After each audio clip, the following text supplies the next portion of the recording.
Thanks for coming back. We're pulling from 4chan tonight. Material that's dark and genuinely unsettling. These threads are real and brutal. Hit like, subscribe, sound up, and let's begin.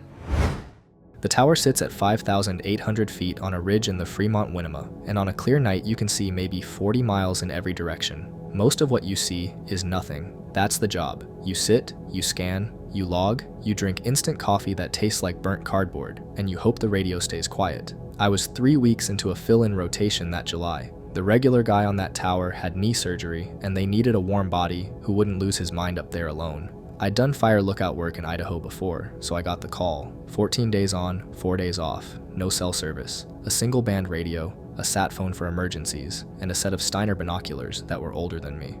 The night it happened was a Tuesday. I remember because I just crossed out Tuesday on the little paper calendar taped above the desk. There was a dry lightning warning earlier that evening, so I'd been up scanning since about 10. Nothing. Just heat haze fading off the slopes and the occasional pair of headlights way out on the highway toward Paisley. Around 2:40, I made another pot of coffee and stepped out onto the catwalk. The moon was thin, barely more than a fingernail, and the sky was so packed with stars it almost looked wrong. Crickets, that constant dry ticking. Somewhere down the drainage, an elk was barking. Bulls do that in July sometimes when they're spooked. I remember thinking the air smelled cleaner than it had all week. No smoke on it. Then I saw the first light. It was way below me, maybe 3 ridgelines out, deep inside the closed unit. That whole basin had been shut down since June because of fire risk and some kind of research closure the Forest Service didn't really explain to us. No campers, no hunters, no vehicles past the gate. I'd checked that gate myself with the rangers on day 1. The light was small, yellow-white, steady, not flickering, not a fire. I picked up the binoculars. By the time I got them focused, there were 4, then 6, then 8, in a line, coming down what I knew was an old skid road that hadn't been driven since the 80s. They were spaced out evenly, maybe 15 or 20 feet between each one, walking pace. Every light stayed at about the same height off the ground, which meant they were being carried, not mounted on anything. Headlamps or handheld flashlights held low. I stood there and watched them for a full minute before I did anything, because my first thought was poachers, and my second thought was that poachers don't walk in a straight line with their lights on. Poachers kill their lights. Poachers spread out. Poachers don't want to be seen from the sky. These people didn't seem to care. I went back inside and picked up the radio. Then I put it down. I wanted to have something to actually tell them before I called it in. I see some lights. Doesn't get anybody out of bed at 3 in the morning. So I counted. I counted them twice to be sure. The line kept coming out of the trees on the north end of the drainage, one after another, until I got to 19. Then a gap, maybe 30 seconds, and one more. 20. The last one was a little brighter than the others, or maybe just held higher. Hard to say from that distance. They moved together. Not marching, nothing that dramatic, just walking at the same pace, keeping their spacing. Nobody stopped to tie a boot. Nobody swung their light around to check on the person behind them. You've walked in a group in the dark before.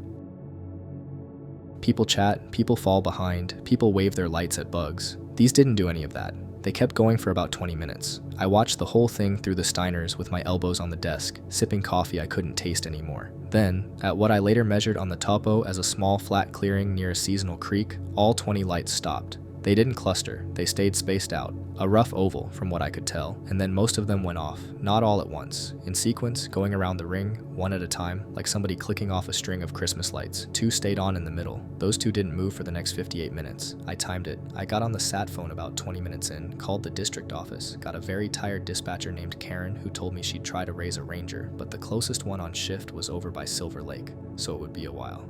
I gave her the bearing from the tower and my rough estimate on distance. I told her I wasn't calling it a fire, I was calling it a group. She asked how many. I said 20. She was quiet for a second.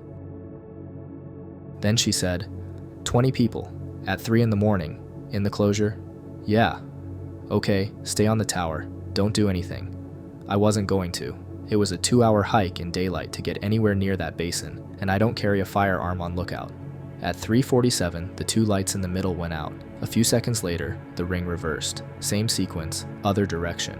One by one, they came back on, and then all 20 started moving again, back up the skid road, in the same spacing they'd come down in, same pace. Nobody ran, nobody hurried. The last light disappeared into the tree line at 4:11. I marked the time, I marked the bearing, I marked the point on the map where they'd stopped, penciled a small X, and wrote the coordinates in the log twice, because my hand was shaking a little and I didn't trust the first set of numbers.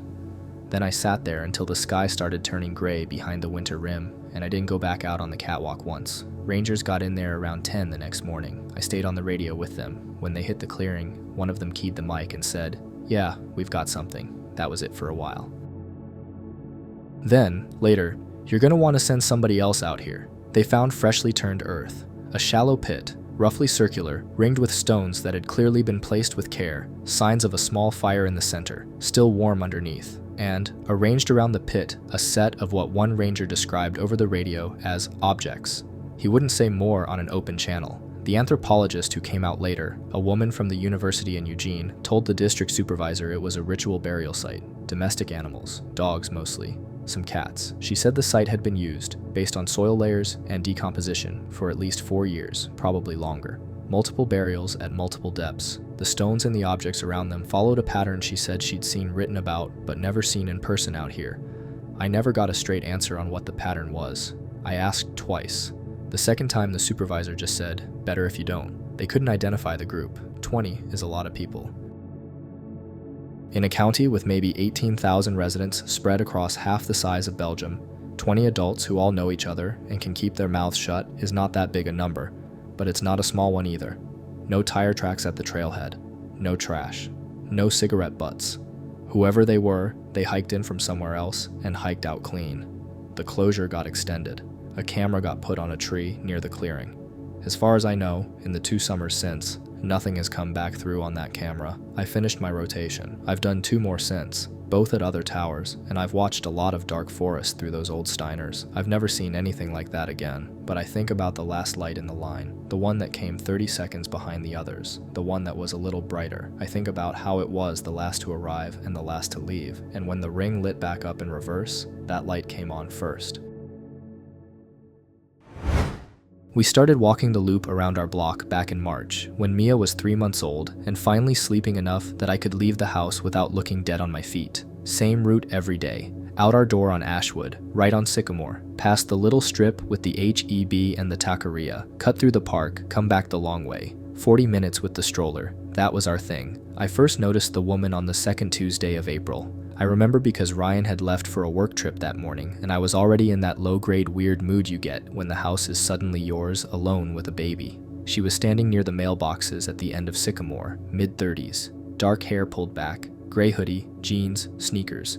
Nothing unusual for the neighborhood. What I noticed was that she wasn't holding anything. No dog, no phone, no mail, just standing. I said hi as we passed. She didn't say anything back, which happens. People are in their heads. I didn't think about it again until I was on my way home and saw her in the same spot, still standing. Okay, I thought, waiting for someone. 2 days later, she was on the bench by the playground.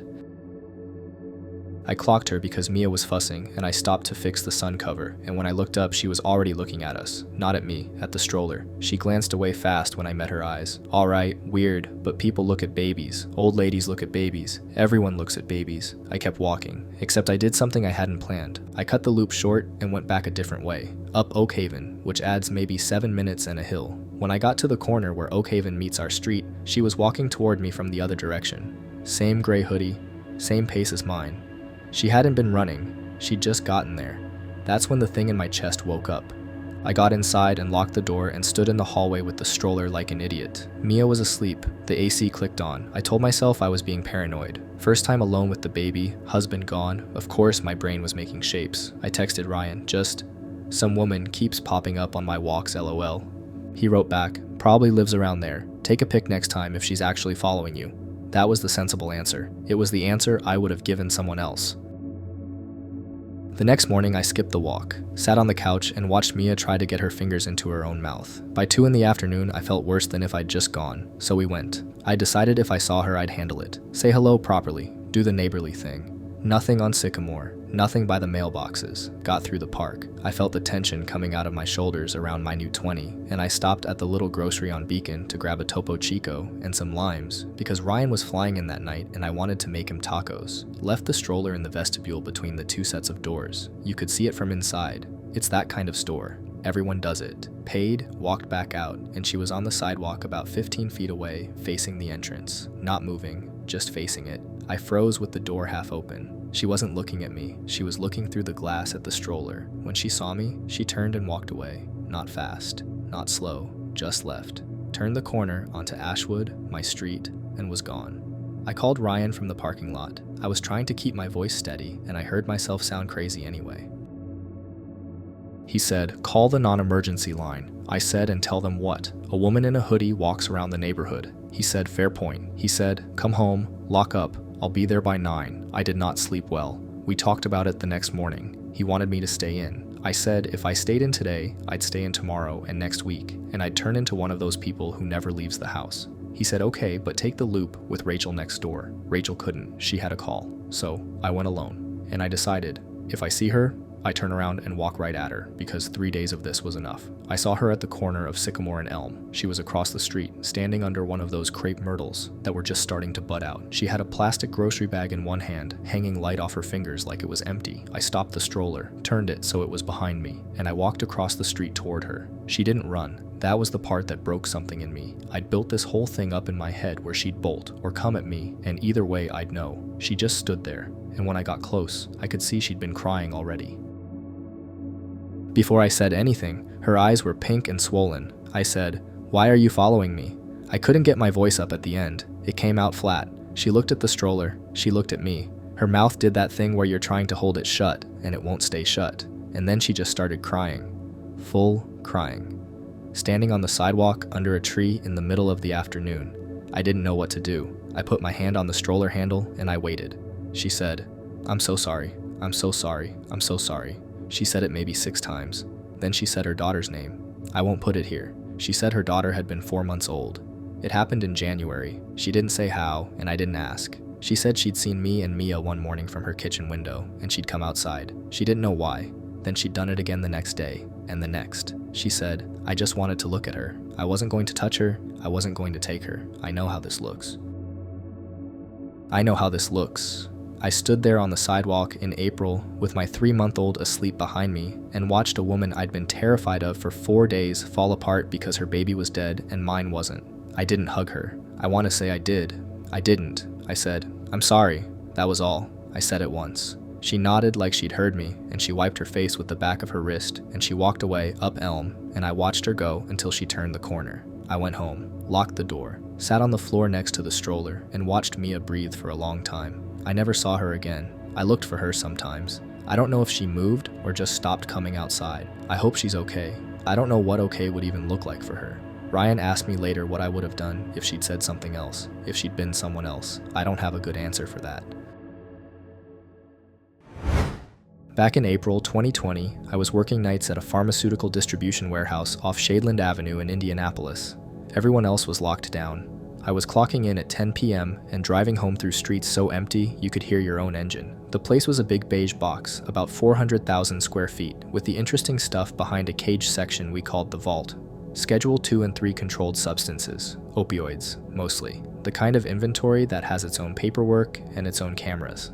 Night inventory was a 2-person job on paper, 1-person job in practice, especially during COVID.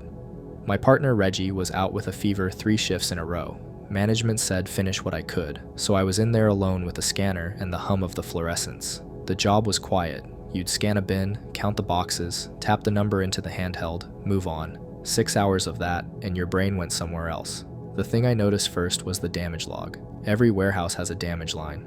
Boxes get crushed on the forklift, a bottle cracks, a case gets soaked by a sprinkler test. You write it off.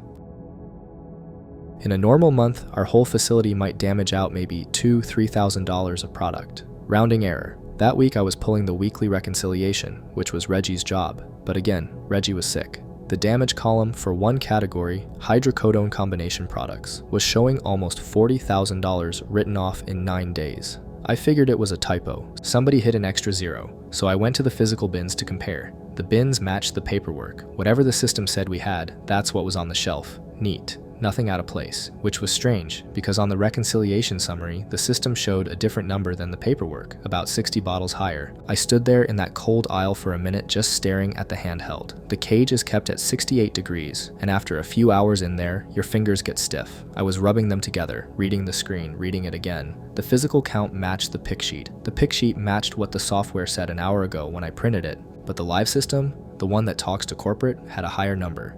Someone had bumped it back up. After I printed. I checked the timestamp on the adjustment, 11:47 p.m. I'd printed at 11:12, so somebody, somewhere, had watched me pull that sheet and then quietly corrected the number so the shortage would disappear on the corporate side. That was when my stomach did the little slow drop. I want to be clear about something. I'm not a hero. I wasn't looking to blow a whistle. My first instinct was that I'd made a mistake, miscounted, misread a bin label, whatever. So I rescanned the whole hydrocodone section. Took me another 2 hours. Same result. Physical matched paper. Paper did not match system.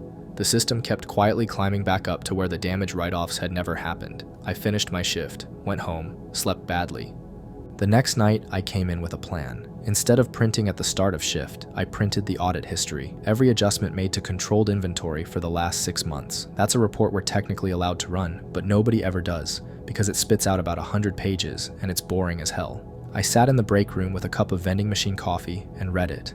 The pattern was simple once you saw it.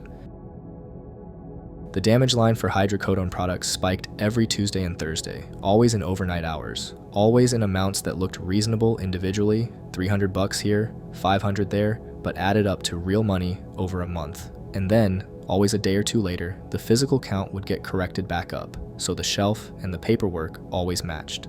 The write-off was where the product disappeared. On paper, it went into a damaged goods bin, which was supposed to be picked up by a licensed reverse distributor for destruction. In reality, I'd bet anything it was going out a different door. Every one of those adjustments was logged under the same user account, a guy named Curtis. Curtis had quit the previous August. I'd only met him twice.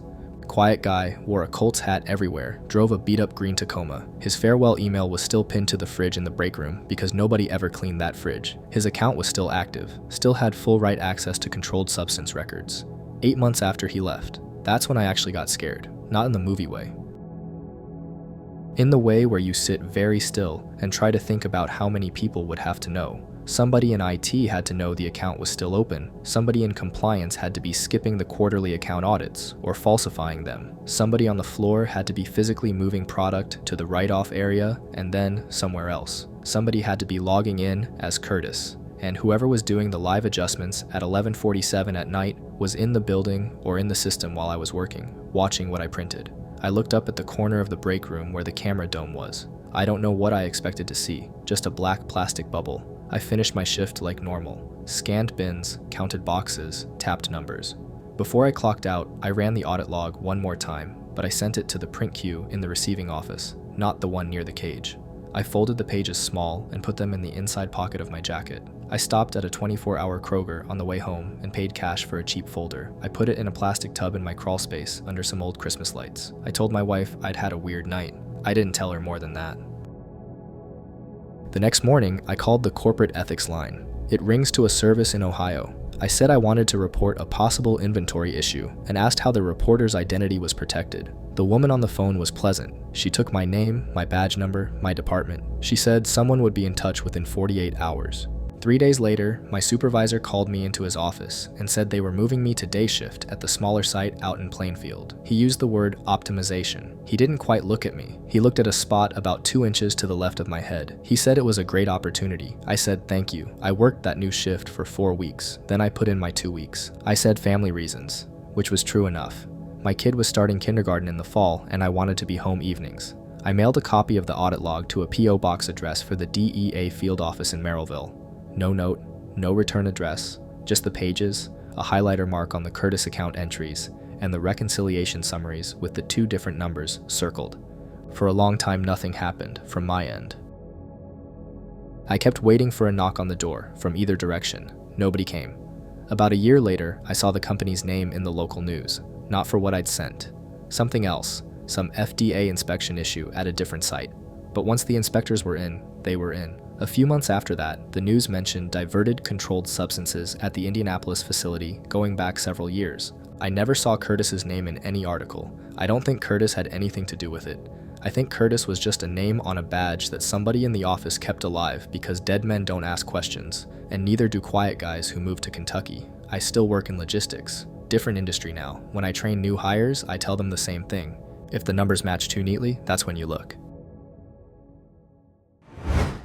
The thing that broke it open wasn't dramatic. I was sitting in my car in a Kroger parking lot in Hermitage, eating a granola bar for dinner, when I noticed the tablet said I'd seen Dolores twice that week. I'd only seen her once. That was March 2022. I'd been doing home health visits around the Nashville suburbs for close to 4 years by then, mostly the east side, Hermitage, Donelson, a few houses out past Lebanon Pike, wound care, insulin checks, med reconciliation, that kind of thing. I worked for a small agency, 10 or 12 nurses depending on the month, run by a guy I'll call Rick.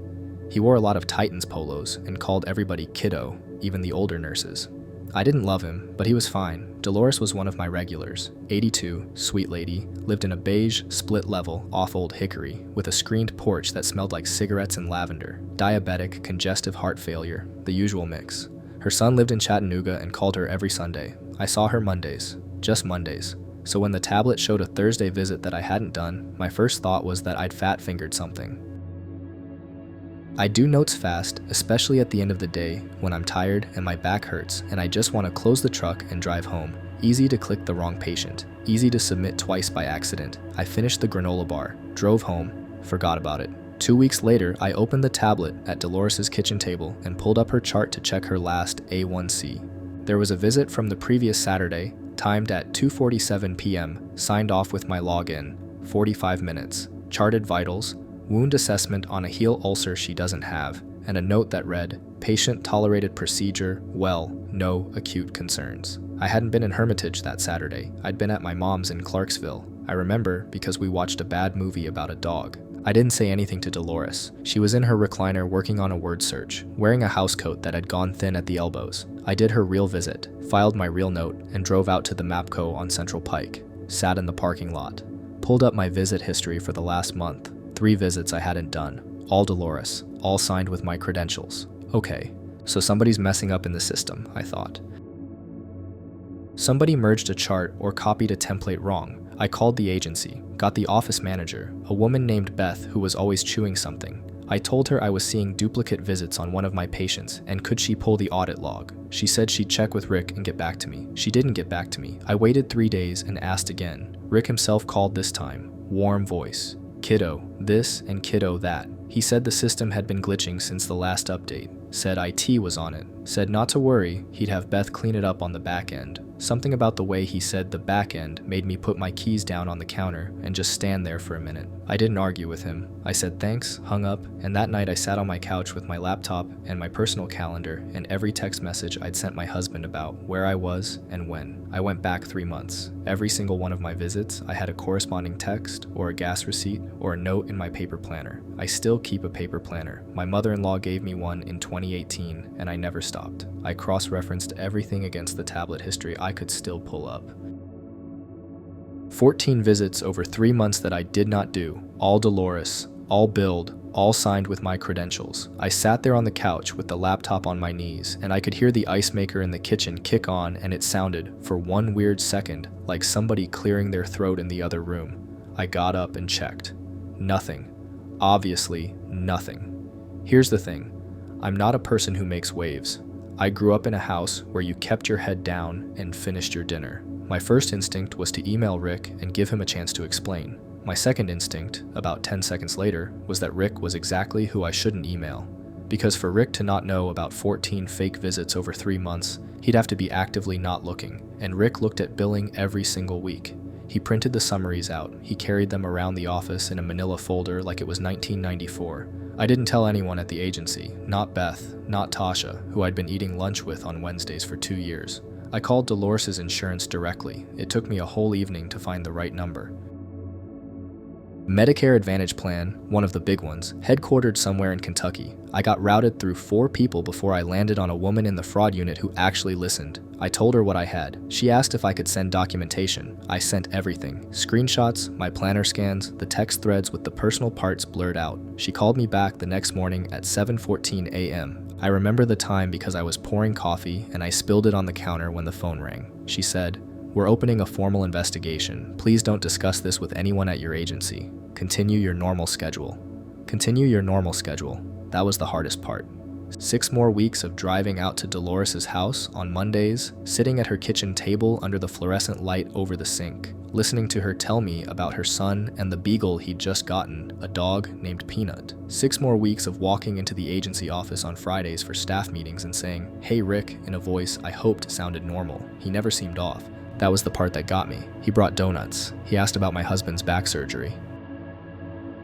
He signed my timesheets with the same fat blue pen he always used. The investigation took 9 weeks total. I found out later they had someone from the insurance company shadowing the agency's billing submissions in real time. They found the pattern quickly once they knew where to look. It wasn't just me. Rick had been using login credentials from at least 4 nurses spread across different patients, small enough amounts per person that nobody would notice their own numbers were off unless they went digging. I never got the full picture of what he was doing with the money. I heard something about a boat and a second mortgage. I didn't really care. The day the insurance investigator called to tell me they were ready to move, I drove to the agency office at lunch, put my badge and my tablet on Beth's desk, and typed up a resignation letter on my phone in the parking lot. I emailed it before I pulled out. Rick called me twice that afternoon. I didn't pick up. I was the main witness in the internal review. There were depositions later, and I imagine there was more after that, but by then, I was out of it. I got a job with a hospice group in Bellevue 2 weeks after I quit. Better mileage reimbursement, smaller caseload. I still think about Dolores sometimes, sitting in that recliner with her word search, having no idea that somebody was writing fake notes about her heels. That's the part that stuck. Not Rick, not the money, just her on a Saturday afternoon, alone in that house, being charted on by nobody at all. We leave it here, balanced on the knife's edge between knowing and not knowing. You've got my thanks for following me this deep. Which story got to you hardest? Tell the comments. The vault is always full, always waiting. Stay vigilant. I'll find you when darkness falls again.